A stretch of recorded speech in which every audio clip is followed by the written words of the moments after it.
Hello, hello, hello, viewers and everyone around the world. Hello po, salamat po sa mga nanonood at manunood pa sa aking mga niluluto na walang kakwenta-kwenta.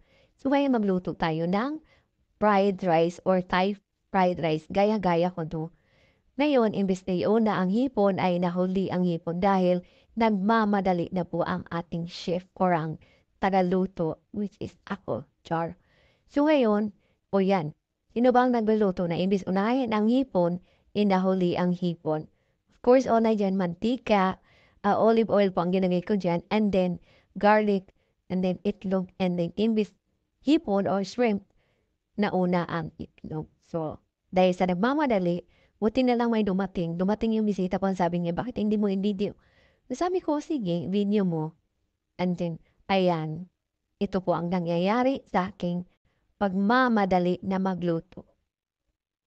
So, halo-haluin lang po natin hanggang maluto ang ating hipon.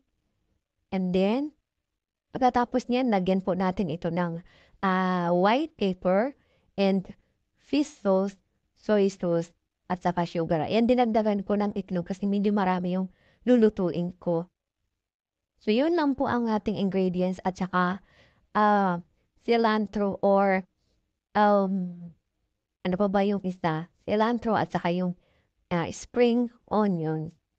Yun po ang ating kailangan yan. Pero hindi ko na po na-video dahil nga nagmamadali na at nagutom na ang aking mga bisita. So, ayan lang po. Maraming salamat po sa mga nanonood at manunood pa po sa aking channel. Thank you so much for watching. At ito na po ang ating niluluto na fried rice or Thai fried rice. Sabi nga nila, kailangan daw halo-haluin hanggang magpuputok-putukan yung kanin. Dahil yun daw ang, white paper po yan nilagay ko. And then, fish sauce, soy sauce.